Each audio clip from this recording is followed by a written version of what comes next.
Olá, a nossa conversa de hoje envolve um dos princípios mais importantes na vida do cristão, que diz respeito ao seu relacionamento com a palavra de Deus.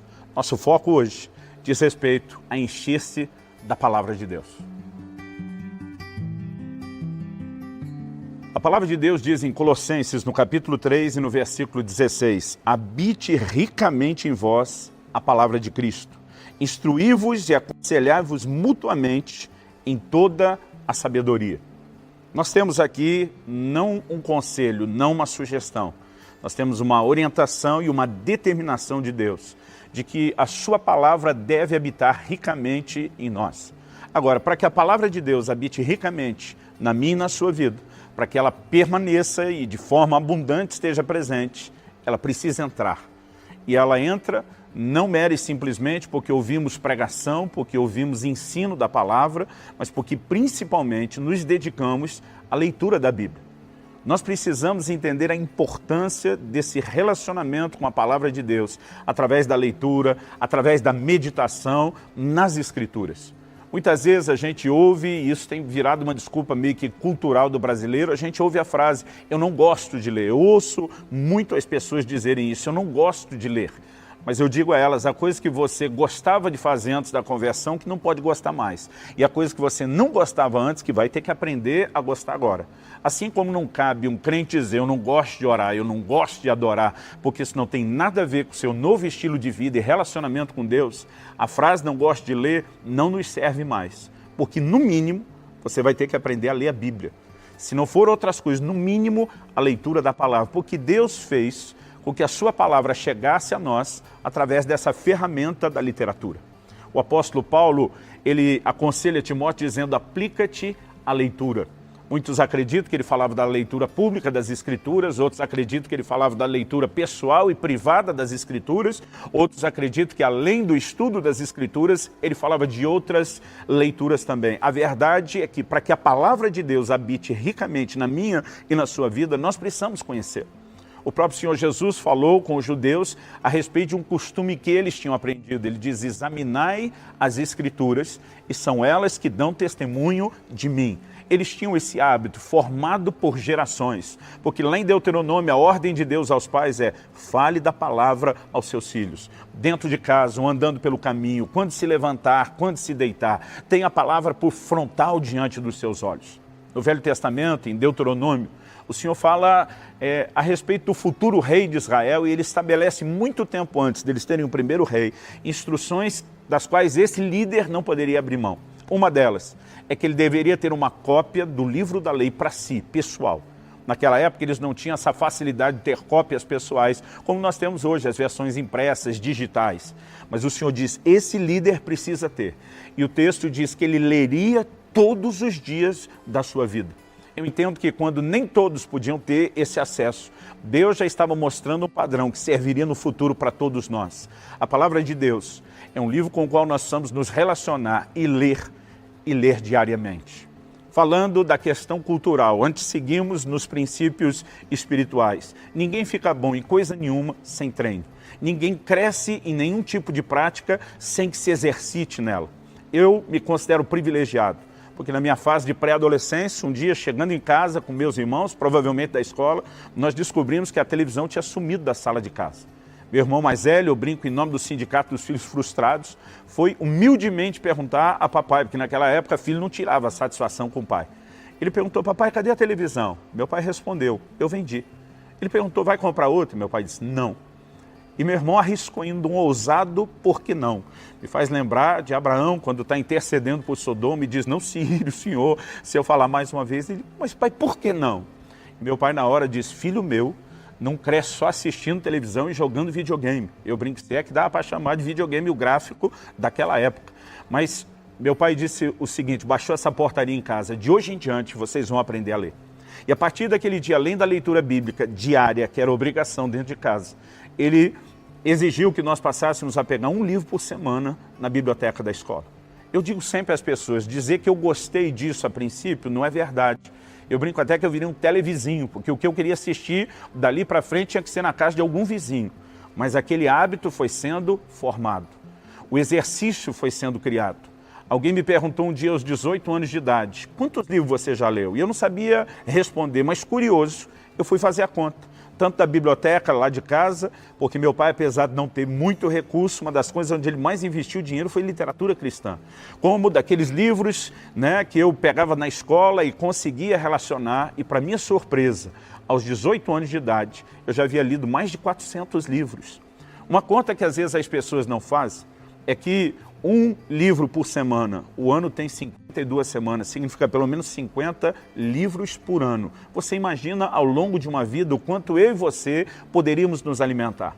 Mas a ideia não é falar apenas da literatura de uma forma geral, e principalmente a respeito da leitura bíblica. Muitos desanimam em relação à leitura bíblica, porque olha aquele livro enorme e pensa, é muita coisa para ler.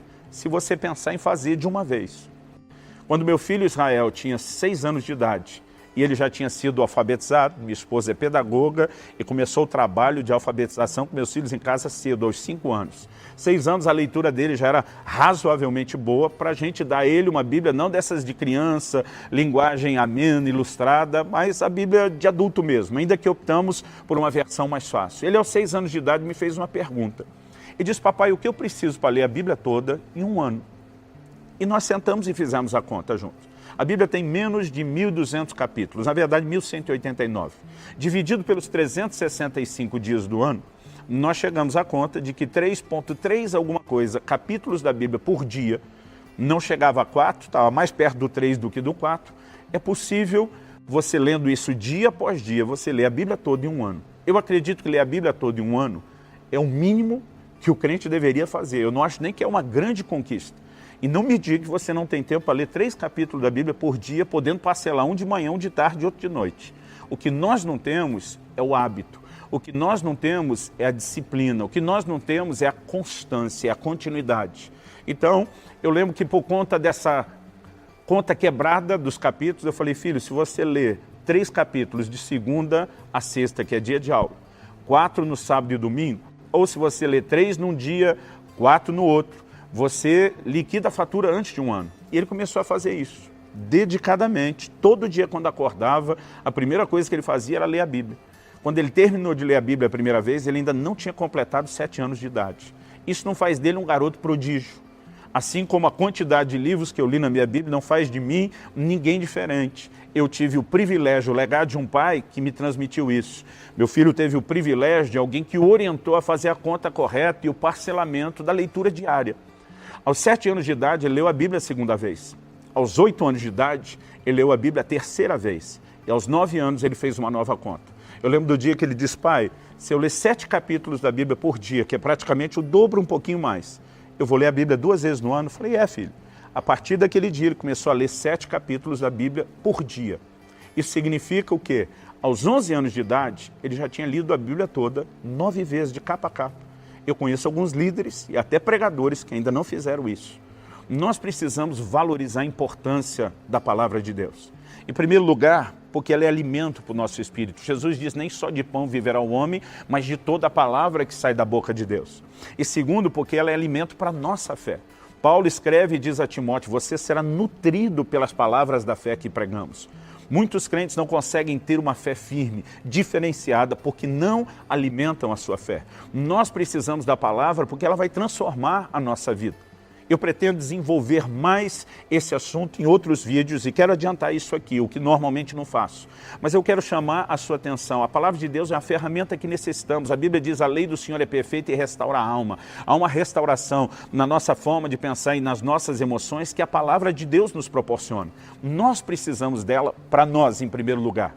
Mas o texto que nós lemos, que diz, habite ricamente em vós a palavra de Cristo, mostra a necessidade não só pessoal de receber a palavra, mas ele diz, instruí-vos e aconselhai-vos mutuamente com toda a sabedoria.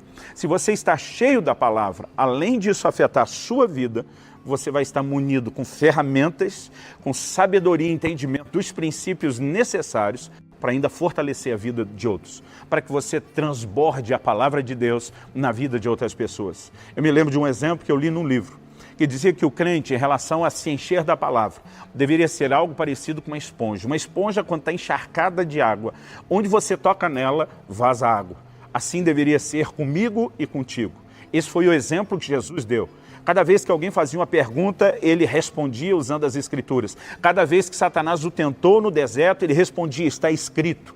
Aonde cutucavam Jesus, vamos dizer assim, transbordava a palavra. E eu e você temos a mesma responsabilidade. Estou passando para te dizer, leia mais, especialmente a Bíblia, principalmente a Bíblia. Leia a Bíblia todos os dias. Você pode fazer uma leitura ordenada. Você pode programar isso de uma forma talvez personalizada.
Mas decida que você vai se relacionar com uma leitura contínua que te ajude a enxergar o todo da palavra de Deus.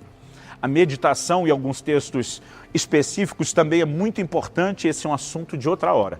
Eu quero agora te encorajar a se familiarizar com o todo das Escrituras, com o conhecimento geral, com o entendimento assim da macrovisão. E isso só vai acontecer se você aprender a importância de ler todos os dias. Cultive esse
Comece agora mesmo.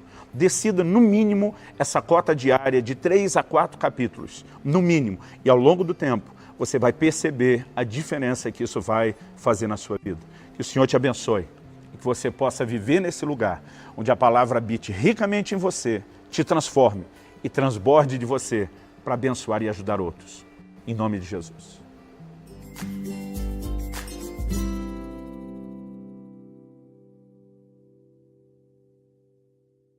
Oi gente, eu sou Israel Subirá, filho do Luciano, né, a criança que leu a Bíblia várias vezes. Eu tô aqui para dizer que essa história é verdade, não é só uma ilustração, isso realmente aconteceu, mas algo que me surpreende, eu não parei de fazer isso até hoje, eu continuo lendo e cada vez que eu leio eu percebo o quanto existe para aprender, eu percebo o quanto eu não sei. Parece que cada vez que eu leio a Bíblia eu percebo alguns detalhes novos que eu não tinha percebido antes. Então eu quero realmente, de maneira prática, te desafiar a não parar nunca e colocar isso em prática na sua vida se você não colocou ainda, porque sempre vai ter mais para você conhecer dele, beleza?